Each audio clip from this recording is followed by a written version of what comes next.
Bismillahirrahmanirrahim. Assalamualaikum warahmatullahi wabarakatuh. Perkenalkan, kami dari kelompok 12 yang beranggotakan saya sendiri, Zaki Milanudecha, dengan nomor PP 21105360052 dengan partner saya yaitu Feby Betriza dengan nomor BP 21105360053. Di sini kami akan menjelaskan materi mengenai akuntansi multinasional, penjabaran laporan keuangan entitas asing. Untuk kesempatan pertama akan saya serahkan kepada rekan saya yaitu Feby Betriza. Kepada Feby, silakan.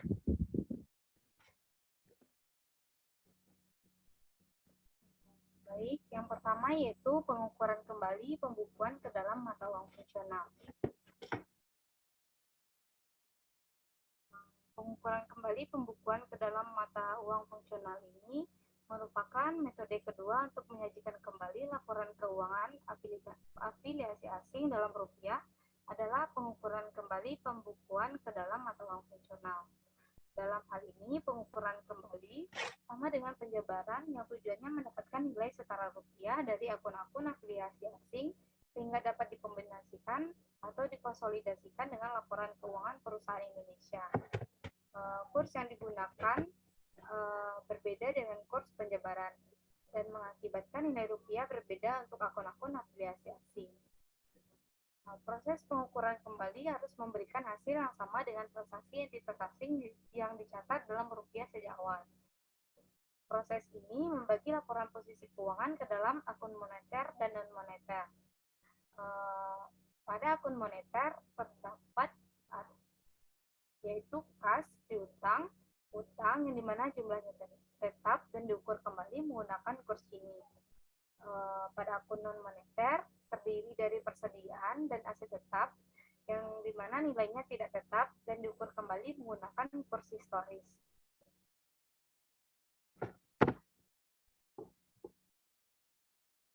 Akun-akun yang diukur kembali menggunakan kurs historis yang pertama itu yaitu akun laporan posisi keuangan di mana terdiri dari efek yang dicatat sebesar biaya perolehannya, persediaan yang dicatat sebesar biaya perolehannya, biaya dibayar di muka seperti asuransi, iklan dan sewa, aset tetap, paten, merek dagang, lisensi dan formula, goodwill, aset tak berwujud lainnya, biaya dan kredit tangguhan kecuali biaya perolehan kebijakan untuk perusahaan asuransi jiwa, penghasilan tangguhan, modal saham biasa, saham preferen yang dicatat sebesar harga penerbitan. Yang kedua yaitu akun laporan laba rugi, terdiri dari penghasilan dan beban yang berkaitan dengan aset dan liabilitas non moneter, beban pokok penjualan, penyusutan aset tetap, amortisasi aset tak berwujud, dan amortisasi biaya tangguhan. Selanjutnya yaitu penyajian laporan keuangan dari keuntungan atau kerugian pengukuran kembali. Setiap keuntungan atau kerugian yang timbul dari proses pengukuran kembali dimasukkan ke dalam laporan laba rugi periode berjalan atau yang disebut dengan laba rugi lain. Setelah selesai proses pengukuran kembali, laporan keuangan entitas asing akan disajikan saat rupiah telah digunakan untuk mencatat transaksi dalam mata uang lokal pada saat terjadinya.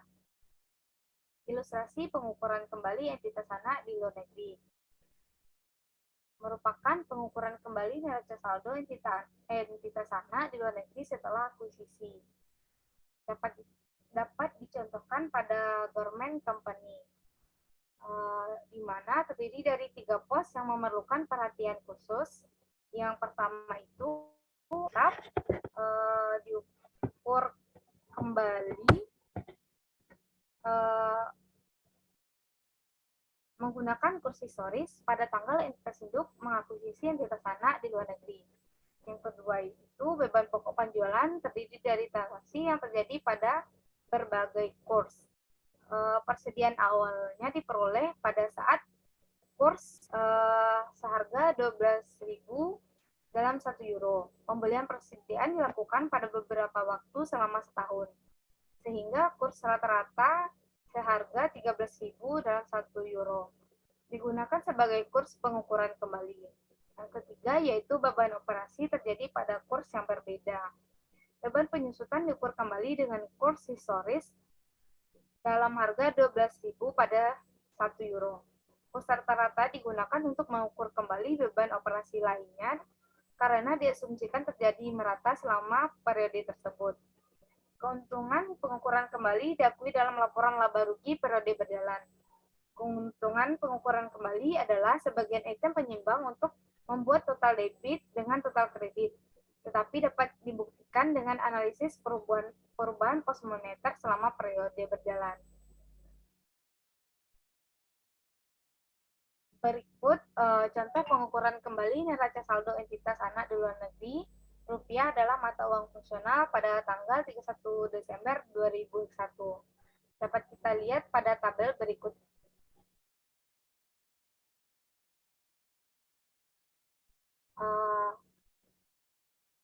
Mata uang fungsional adalah rupiah. Pada beban pokok penjualan, persediaan awal dalam euro 7.500 pada saat kurs 12.000, maka didapat 90 juta dalam rupiah. Pembelian seharga 20.000 euro pada kurs 13.500 didapat 260 juta. Barang tersedia seharga 27.500 pada euro dan didapat total rupiah yaitu 350 juta dan dikurangi persediaan akhir seharga 5.000 euro pada saat kurs 13.800 dan didapat dalam rupiah 69 juta. Maka didapat beban pokok penjualan dalam euro 22.500 dan dalam rupiah 261 juta. Yang B-nya yaitu beban operasi. Dalam euro yaitu 12.000 pada saat kurs 13.500 maka didapat 156 juta. Ditambah dengan beban kas dalam euro 2.500 pada saat kurs 12.000 maka didapat 30 juta. Maka totalnya yaitu beban penyusutan dalam euro 14.500 dan dalam rupiah yaitu 186 juta.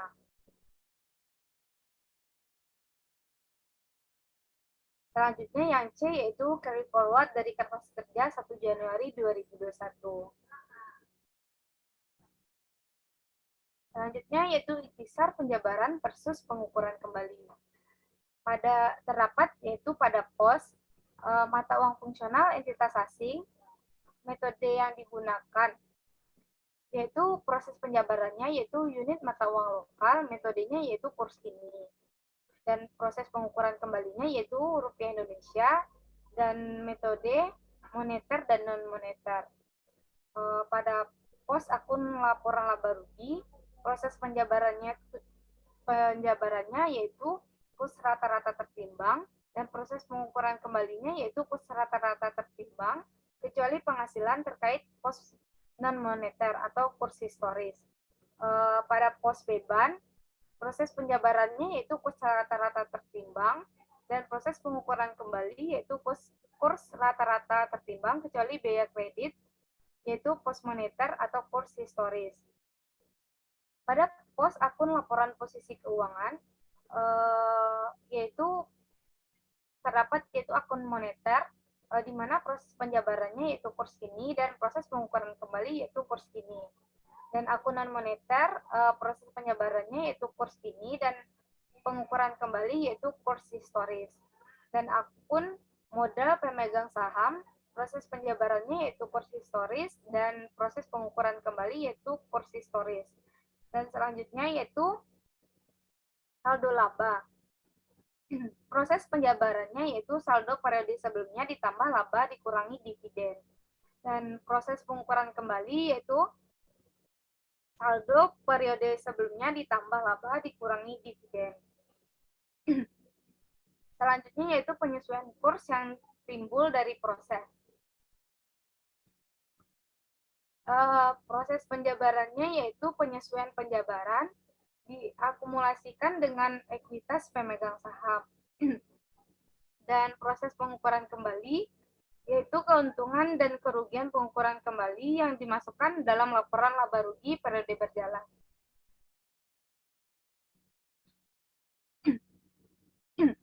Yang kedua yaitu investasi asing dan entitas anak yang tidak dikonsolidasikan.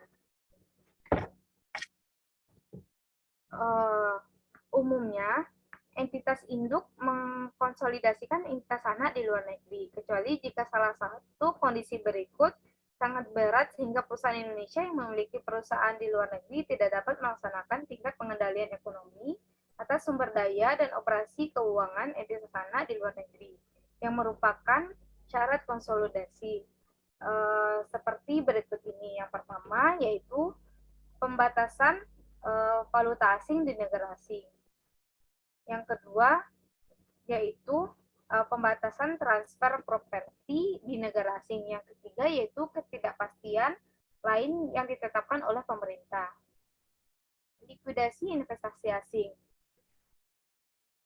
Jika investor menjual sebagian besar dari investasi sahamnya, terdapat pada PSAK 10, mengharuskan porsi pro-rate dari akun akumulasi penyesuaian penjabaran yang dialokasikan ke investasi dimasukkan dalam perhitungan keuntungan atau kerugian atas pelaporan investasi. Yang ketiga yaitu lindung nilai atas investasi neto pada entitas anak di luar negeri. Sebagai contoh, pada tanggal 1 Januari 2001, PT Induk memutuskan untuk melakukan lindung nilai bagian investasinya yang baru saja dilakukan di Jerman Company yang terkait dengan nilai buku aset neto Jerman Company. PT Induk tidak yakin apakah kurs langsung euro akan meningkat atau menurun untuk tahun tersebut dan ingin melakukan lindung nilai investasi aset netonya. Pada tanggal 1 Januari 2001, kepemilikan saham 100% PT Induk atas aset neto Jerman Company sama dengan 50.000 euro atau 40.000 euro modal saham ditambah 10.000 euro saldo laba. PT Induk meminjam 50.000 euro pada tingkat bunga 5% untuk lindung nilai investasi ekuitasnya di Jerman Company. Dan pokok pinjaman serta bunga akan jatuh tempo dan dibayar pada tanggal 1 Januari 2002.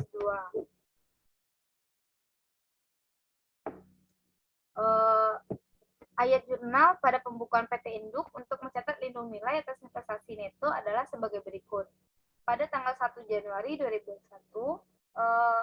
kas pada utang pinjaman, yaitu sebanyak 600.000 euro. Dan meminjamkan dan pada saat ini yaitu meminjam utang yang didominasi dalam euro untuk lindung nilai atas investasi neto pada entitas anak di Jerman. Perolehannya yaitu dari 50.000 euro dikali 12.000 kurs spot, maka didapat 600.000 rupiah. Dan jurnal pada 31 Desember 2001 yaitu penghasilan komprehensif lain pada utang pinjaman sebanyak 100 juta. Merevaluasi utang yang didenominasi dalam mata uang asing ke kurs spot akhir periode. Didapat dari jurnal tersebut didapat dari 50.000 euro dikali 14.000 rupiah dikurang 12.000, maka didapat 100.000 rupiah, 100 juta rupiah. Selanjutnya yaitu pada saat mengakui beban dan utang bunga atas pinjaman dalam euro. Didapat jurnalnya yaitu beban bunga 32.500.000, kerugian transaksi mata uang asing 2.500.000 dan utang bunga sebesar 35 juta.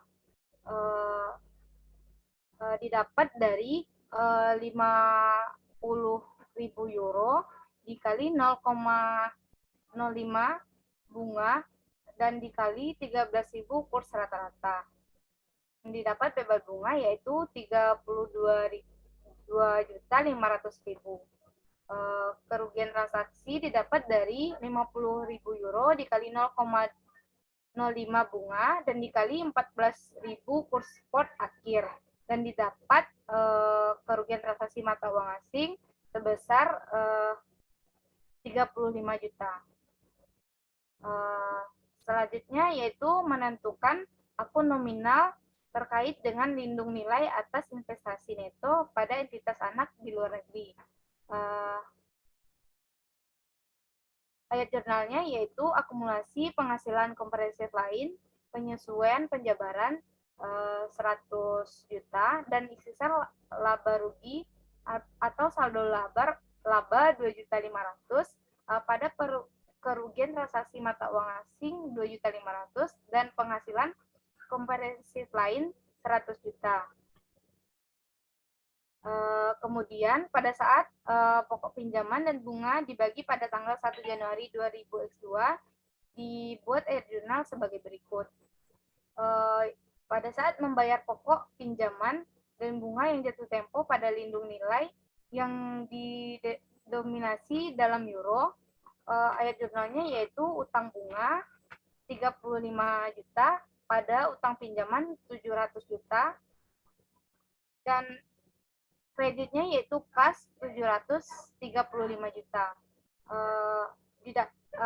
Utang pinjaman didapat dari 660 juta ditambah 100 juta, sama dengan 700 juta.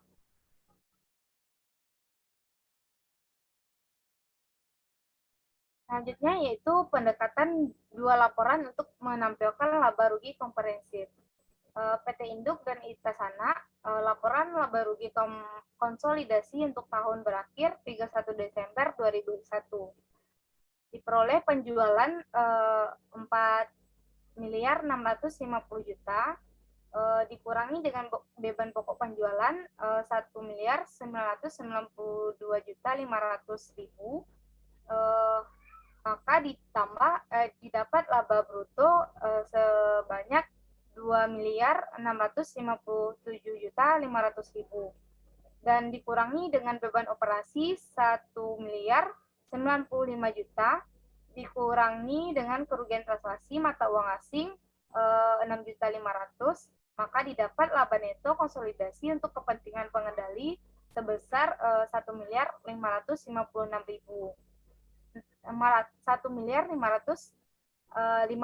juta. Selanjutnya yaitu PT Induk Itasana, yaitu laporan laba rugi komprehensif konsolidasi tahun berakhir 31 Desember 2001. Diperoleh laba neto konsolidasi untuk kepentingan pengendali sebesar 1.556 juta, dan penghasilan komprehensif lain terdiri dari penyesuaian penjabaran mata uang asing sebesar 119.500.000 dan laba rugi komprehensif untuk kepentingan pengendali, maka didapat laba rugi komprehensif untuk kepentingan pengendali sebesar 1.675.500.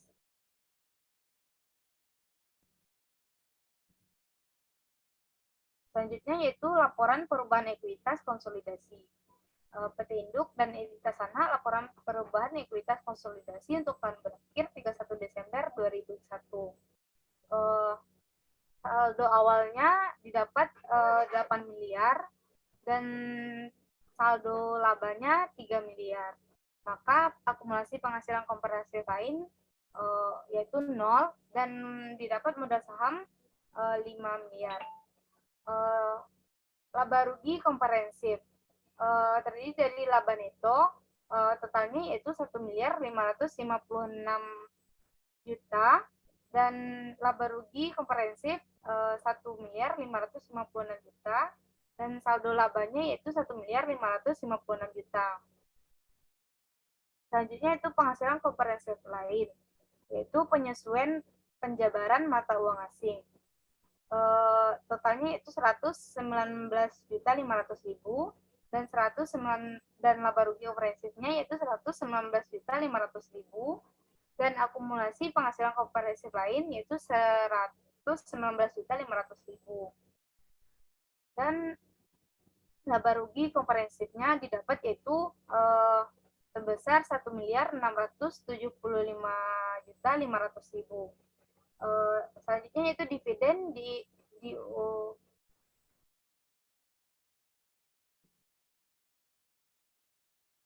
dividen di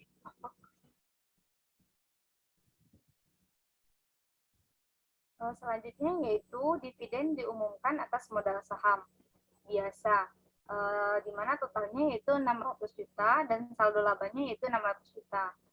Maka diperoleh saldo akhir yaitu totalnya yaitu 9.075.500.000 dan saldo laba diperoleh yaitu 3.956.000.000 dan akumulasi penghasilan komprehensif lain didapat 119.500.000 dan modal sahamnya yaitu 5 miliar.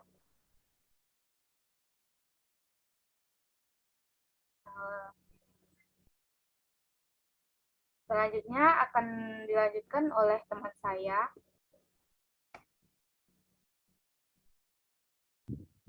Baik, terima kasih kita ucapkan kepada Feby Betriza. Selanjutnya saya akan menjelaskan materi keempat, yaitu persyaratan pengungkapan. PSAK 10, pengaruh perubahan valuta asing, mensyaratkan keuntungan atau kerugian transaksi mata uang agregat dalam laba rugi yang akan diungkapkan secara terpisah dalam laporan laba rugi atau dalam catatan yang menyertainya. Ini meliputi keuntungan atau kerugian yang diakui dari transaksi mata uang asing, forward exchange contract, dan setiap keuntungan dan kerugian pengukuran kembali. Jika tidak diungkapkan sebagai pos satu baris pada laporan laba rugi, PSAK 10 mensyaratkan pengungkapan satu kalimat catatan kaki dari perubahan kurs yang terjadi setelah tanggal laporan posisi keuangan dan pengaruhnya terhadap transaksi mata uang asing yang belum diselesaikan jika signifikan.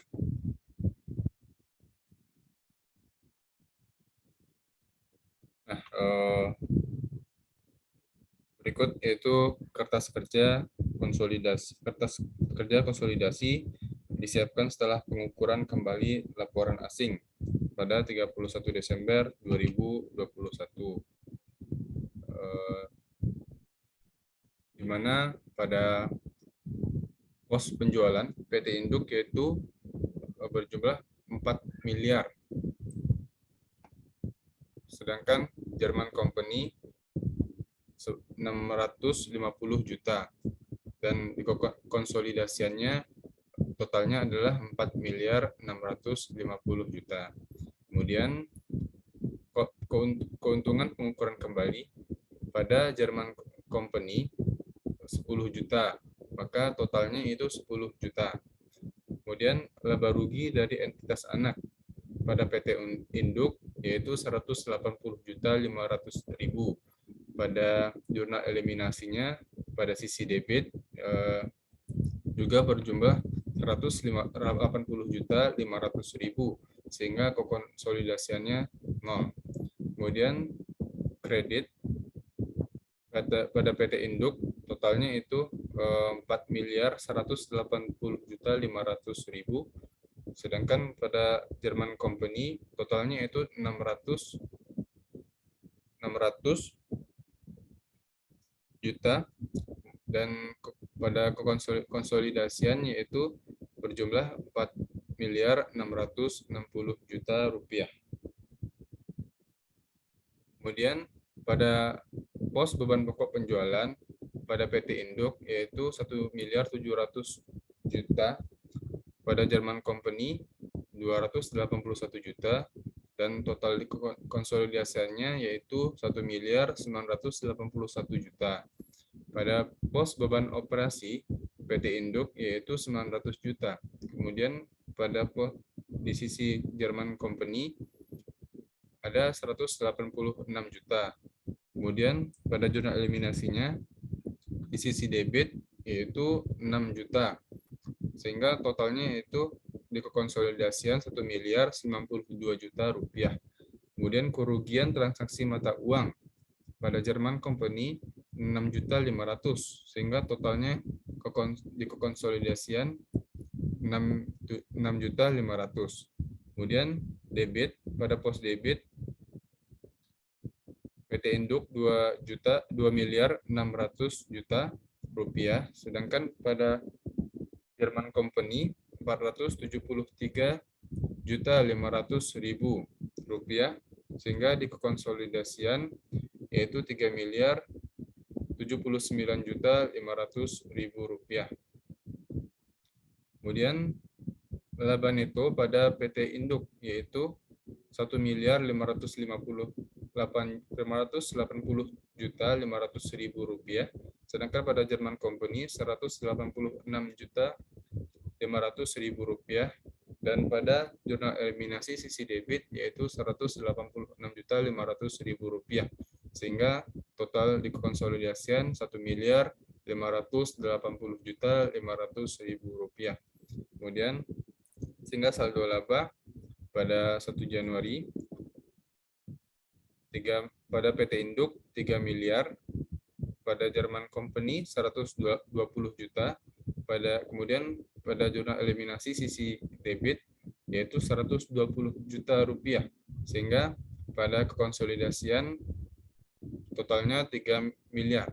Kemudian laba neto pada PT Induk yaitu 1.580.500.000 rupiah, pada Jerman Company yaitu 186.500.000 rupiah, pada jurnal eliminasi sisi debit yaitu 186.500.000 rupiah, sehingga di kekonsolidasian yaitu 1.580.500.000 rupiah, sehingga totalnya itu pada PT Induk 4.580.000 rupiah, 580.500.000 rupiah, pada Jerman Company yaitu 306.500.000 rupiah, dan kekonsolidasian yaitu 4.580.500.000 rupiah. Sedangkan dividen diumumkan pada PT Induk yaitu 600 juta rupiah, Jerman Company 85 juta rupiah, kemudian jurnal eliminasi sisi kredit 85 juta rupiah, sehingga kekonsolidasian 600 juta rupiah. Saldo laba pada pada 31 Desember yaitu pada PT Induk 3.980.500.000 rupiah, pada Jerman Company 221.500.000 rupiah, pada jurnal eliminasi sisi debit yaitu 306.500.000 rupiah, dan jurnal eliminasi sisi kredit yaitu 85 juta, dan kekonsolidasian yaitu 3.980.500.000 rupiah.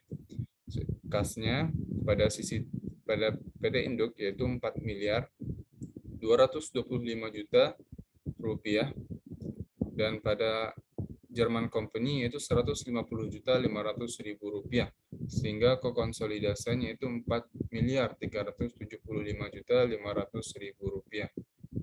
Kemudian rupiah yang dimiliki entitas anak pada Jerman Company yaitu 42 juta, sehingga kekonsolidasiannya 42 juta. Kemudian pada pos piutang PT Induk yaitu 750 juta rupiah, Jerman Company 147 juta rupiah, dan konsolidasian 897 juta rupiah. Kemudian pada pos persediaan PT Induk yaitu 1 miliar. Kemudian Jerman Company 89 juta rupiah, dan konsolidasian yaitu 1.089 juta rupiah. Kemudian pada pos tanah yaitu pada PT Induk 1.750 juta rupiah, dan konsolidasian totalnya 1.750 juta rupiah. Kemudian pada pos aset tetap PT Induk 8 miliar rupiah, kemudian PT Jerman Company 600 juta rupiah, dan pada konsolidasian yaitu 8 miliar 800 juta rupiah. Selanjutnya yaitu pada pos investasi pada saham Jerman Company pada PT Induk yaitu Rp755.500.000. Kemudian pada jurnal eliminasi sisi kredit yaitu ada Rp95.500.000 dan Rp660.000. Pada konsolidasi tidak ada. Kemudian pada pos diferensial yaitu pada jurnal eliminasi sisi debit yaitu Rp60 juta dan jurnal eliminasi sisi kredit Rp60 juta. Kemudian pada pos paten pada jurnal eliminasi sisi debit yaitu Rp60 juta dan sisi kredit yaitu Rp6 juta sehingga konsolidasinya yaitu Rp54 juta. Yaitu kemudian debitnya yaitu pada PT Induk Rp16.480.500.000, Jerman Company Rp1.008.500.000, konsolidasian yaitu Rp16.787.500.000. Kemudian akumulasi penyusutan yaitu pada PT Induk Rp4.500.000, Rp4.500.000, kemudian pada Jerman Company Rp90 juta dan pada konsolidasian Rp4.560 juta. Kemudian pada pos utang usaha PT Induk yaitu Rp1 miliar, kemudian pada Jerman Company Rp42 juta dan konsolidasinya itu Rp1.042 juta. Kemudian pada pos utang obligasi Rp2 miliar, Jerman Company Rp175 juta dan konsolidasinya itu Rp2.175 juta. Kemudian pada pos modal saham biasa PT Induk Rp5 miliar dan Jerman Company Rp480 juta. Kemudian jurnal eliminasi di sisi debit yaitu Rp480 juta sehingga konsolidasinya itu Rp5 miliar. Kemudian saldo laba yang ditarik dari atas yaitu Rp3.980.500.000. Kemudian pada Jerman Company Rp221.500.000. Pada jurnal eliminasi sisi debit yaitu Rp306.500.000 dan sisi kredit Rp80 juta sehingga konsolidasinya itu Rp3.980.500.000. Kemudian kredit pada PT Induk yaitu Rp16.480.500.000. Kemudian pada Jerman Company Rp1.008.500.000. Kemudian jurnal eliminasi sisi debit Rp906.500.000 dan kredit Rp906.500.000. Konsolidasian yaitu Rp16.780.500.000. Lanjut, yaitu pertimbangan tambahan dalam akuntansi untuk operasi entitas luar negeri. Kasus pengungkapan kembali kertas kerja konsolidasi selanjutnya. Keuntungan pengukuran kembali dimasukkan dalam laporan neraca entitas anak di Jerman karena sumber dari akun tersebut adalah pengukuran kembali terhadap akun entitas anak. Akun laba rugi dari entitas anak adalah sebagai berikut, yaitu laba rugi entitas anak pada amortisasi paten yaitu $60 juta per 10 tahun yaitu 6 juta. Kemudian bagian entitas induk atas laba rugi entitas anak yaitu $18.650 dikali 1.000 yaitu Rp186.500.000 sehingga saldo pada 31 Desember 2021 Rp186.500.000. Dalam laporan laba rugi konsolidasian Akun keuntungan pengukuran kembali umumnya adalah penggantian kerugian terhadap akun kerugian transaksi mata uang asing. Dalam contoh ini, menghasilkan keuntungan neto sebesar 3.500.000 yang berasal dari 10 juta dikurang 6.500.000. Proses konsolidasi yang tersisa identik dengan proses untuk entitas anak domestik. Catat bahwa paten sebesar 54 juta rupiah yang ditampilkan pada laporan posisi keuangan konsolidasian adalah bagian yang belum diamortisasi dari jumlah awal 60 juta rupiah, yaitu 54 juta rupiah didapat dari 60 juta rupiah dikurang 6 juta rupiah. Kemudian ayat jurnal eliminasi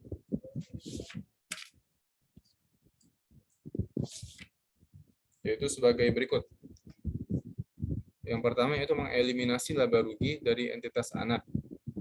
Dengan jurnal laba rugi dari entitas anak pada dividen diumumkan, laba rugi dari entitas anak 180.500.000 rupiah pada dividen yang diumumkan 85 juta rupiah dan investasi pada saham Jerman Company 95.500.000 rupiah. Kemudian mengeliminasi saldo investasi awal periode. Modal saham biasa Jerman Company 480 juta rupiah, saldo laba 1 Januari 2021 120 juta rupiah, diferensial 60 juta rupiah, pada investasi pada saham Jerman Company 660 juta rupiah. Kemudian mengalokasikan diferensial ke paten. Dengan jurnal paten 60 juta rupiah pada diferensial 60 juta rupiah. Yang kemudian yaitu mengamortisasi paten. Dengan jurnal beban operasi amortisasi paten 6 juta rupiah pada paten 6 juta rupiah. Kemudian yaitu pembuktian keuntungan pengukuran kembali untuk tahun yang berakhir 31 Desember 2021. Mata uang fungsional adalah rupiah. Pembuktian keuntungan pengukuran kembali Jerman Company untuk tahun yang berakhir 31 Desember 2021. Schedule yang pertama, laporan posisi moneter neto, yaitu aset moneter kas pada akhir tahun sebanyak 10.750 euro, pada awal tahun yaitu 2.500 euro. Unit mata uang asing 3.000 euro, kemudian pada awal tahun 0. Kemudian piutang pada akhir tahun 10.500 euro, pada awal tahun 10.000. Totalnya itu pada akhir tahun 24.250 euro. Kemudian total pada akhir tahun 12.500 euro. Dikurangi ekuitas moneter. Yang pertama itu utang usaha 3.000 euro pada awal akhir tahun, kemudian pada awal tahun yaitu 2.500 euro. Kemudian utang obligasi 12.500 euro pada akhir tahun, pada awal tahun yaitu 12.500 euro. Kemudian totalnya itu pada akhir tahun 15.500 euro, pada awal tahun 15.000. Liabilitas moneter neto pada awal tahun yaitu minus 2.500 euro. Kemudian aset moneter neto pada akhir tahun yaitu 8.750 euro. Kenaikan aset moneter neto selama tahun berjalan pada akhir tahun yaitu 11.250 euro. Pada schedule 2, analisa perubahan akun moneter. Posisi liabilitas moneter neto terekspos 1 Januari yaitu pada euro yaitu 2.500, pada kurs yaitu 12.000. Sehingga didapatkan dalam rupiah 30 juta rupiah. Penyesuaian untuk perubahan posisi moneter neto selama tahun berjalan. Kenaikan dari operasi penjualan yaitu 50.000 euro pada kurs 13.000 rupiah, yaitu dikonversikan menjadi 650 juta rupiah. Sehingga namun kemudian dari sumber lainnya nol. Penurunan yaitu dari operasi pembelian 20.000 euro pada kurs 13.000 didapatkan 260 juta rupiah. Pada beban kas 12.000 euro pada kurs 13.000 didapatkan 156 juta rupiah. Kemudian kerugian transaksi mata uang asing pada yaitu 500 euro pada kurs 13.000 didapatkan 6.500.000 rupiah. Kemudian dari dividen 6.250 euro pada kurs 13.000 sehingga didapatkan 85 juta rupiah. Dari pengguna lainnya 0. Sehingga aset moneter neto yaitu 8.750 euro. Kemudian posisi moneter neto sebelum pengukuran kembali dengan kurs akhir tahun dalam rupiah yaitu 122.500.000. Posisi aset moneter neto terekspos pada 31 Desember yaitu 8.750 euro pada kurs 14.000 didapatkan 122.500.000. Keuntungan pengukuran kembali yaitu dalam rupiah 10 juta rupiah. Kemudian yaitu arus kas. Laporan arus kas adalah penghubung antara dua neraca. Perusahaan mempunyai kebebasan dan fleksibilitas dalam penyusunan laporan arus kas. Aturan umum adalah bahwa akun-akun yang dilaporkan dalam laporan arus kas harus dijadikan kembali dalam rupiah menggunakan kurs yang sama dengan yang digunakan untuk tujuan neraca dan laporan laba rugi. Oleh karena kurs rata-rata digunakan dalam laporan laba rugi dan kurs tunai akhir atau kurs sekarang digunakan dalam neraca, maka muncul pos penyeimbang untuk selisih kurs dalam laporan arus kas. Posisi pos penyeimbang ini dapat dianalisis dan ditelusuri ke akun spesifik yang menghasilkan perbedaan tersebut, tetapi tidak mempengaruhi perubahan arus kas periode tersebut. Kemudian penilaian persediaan nilai terendah antara biaya perolehan dan nilai pasar dalam pengukuran kembali. Penerapan antara nilai terendah antara biaya perolehan dan nilai pasar untuk persediaan memerlukan perlakuan khusus pada saat mata uang pencatatan bukan mata uang fungsional. Oleh karena itu, laporan keuangan entitas asing harus diukur kembali ke dalam mata uang fungsional. Biaya inventaris historis harus diukur kembali terlebih dahulu menggunakan kurs historis untuk menentukan nilai biaya perolehan historis dalam mata uang fungsional. Kemudian biaya perolehan hasil pengukuran kembali ini dibandingkan dengan nilai pasar dari persediaan yang ditranslasikan menggunakan kurs sekarang. Langkah terakhir adalah membandingkan biaya perolehan dan pasar yang keduanya sudah dalam mata uang fungsional dan untuk mengakui apakah diperlukan penurunan nilai ke nilai pasar. Perbandingan dilakukan dalam mata uang fungsional, bukan mata uang lokal atau pelaporan sehingga memungkinkan adanya penurunan nilai dalam laporan keuangan mata uang fungsional, tetapi tidak ada dalam pembukuan anak perusahaan atau ada dalam pembukuan anak perusahaan tetapi tidak dalam laporan keuangan konsolidasi. Kemudian yaitu transaksi antar perusahaan. Sebuah induk perusahaan atau kantor pusat di Indonesia dapat mempunyai transaksi penjualan atau pembelian antar perusahaan dengan afiliasi luar negeri yang menimbulkan piutang atau utang antar perusahaan. Jika transaksi mata uang asing antar perusahaan tidak dilunasi dalam waktu dekat, maka transaksi antar perusahaan tersebut dapat dianggap bagian dari investasi bersih di entitas luar negeri. Selisih translasi dari piutang atau utang jangka panjang ditangguhkan dan diakumulasi sebagai bagian dari akun translasi kumulatif. Salah satu masalah yang menarik yang timbul adalah pada saat terjadi keuntungan yang belum direalisasikan dari transaksi antara induk perusahaan dan anak perusahaan luar negeri. Masalahnya adalah bagaimana mengeliminasi keuntungan lintas mata uang yang nilainya relatif berubah dibandingkan mata uang lain. Kemudian pajak penghasilan.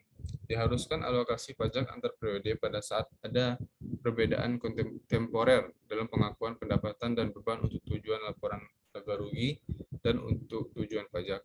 Keuntungan atau kerugian selisih kurs dari transaksi mata uang asing mengharuskan adanya pengakuan pajak tangguhan jika dimasukkan dalam laba, tetapi tidak diakui untuk tujuan pajak dalam periode yang sama. Jurnalnya itu pendapatan komprehensif lainnya selisih translasi pada utang pajak penghasilan. Kemudian translasi ketiga, mata uang ketiga adalah mata uang fungsional. Dapat beberapa kasus di mana anak perusahaan mempunyai pembukuan dan pencatatan dalam unit mata uang lokal, tetapi mempunyai mata uang ketiga sebagai mata uang fungsional. Sebagai contoh, asumsikan anak perusahaan kita German Company mempunyai pencatatan dalam mata uang lokal euro. Jika anak perusahaan melakukan sebagian besar aktivitasnya dalam franc Swiss, maka manajemen dapat memutuskan bahwa franc Swiss adalah mata uang fungsional anak perusahaan. Jika pembukuan dan pencatatan entitas tidak dinyatakan dalam mata uang fungsional, maka harus digunakan proses dua langkah berikut. Yang pertama yaitu mengukur kembali laporan keuangan anak perusahaan ke dalam mata uang fungsional. Dalam contoh kita, laporan keuangan yang dinyatakan dalam euro akan diukur kembali ke dalam franc Swiss. Proses pengukuran kembali akan sama dengan yang diilustrasikan sebelumnya dalam bab ini. Laporan keuangan tersebut sekarang sudah dinyatakan dalam mata uang fungsional entitas yaitu franc Swiss. Yang kedua yaitu laporan keuangan yang dinyatakan dalam franc Swiss kemudian ditranslasikan ke dalam rupiah menggunakan proses translasi yang diilustrasikan dalam bab ini. Sebagaimana dijelaskan, hal ini jarang terjadi dalam praktik, tetapi merupakan hal yang perlu dipertimbangkan bagi anak perusahaan yang punya anak aktivitas usaha signifikan yang dalam mata uang selain mata uang negara tempat yang berlokasi. Pembahasan ini mengindikasikan bahwa penting untuk mata-mata mengidentifikasi mata uang fungsional entitas sebelum memulai proses translasi. Baik, sekian presentasi dari kelompok 12. Mohon maaf jika banyak kekurangan dan kesalahan. Kami ucapkan terima kasih. Assalamualaikum warahmatullahi wabarakatuh.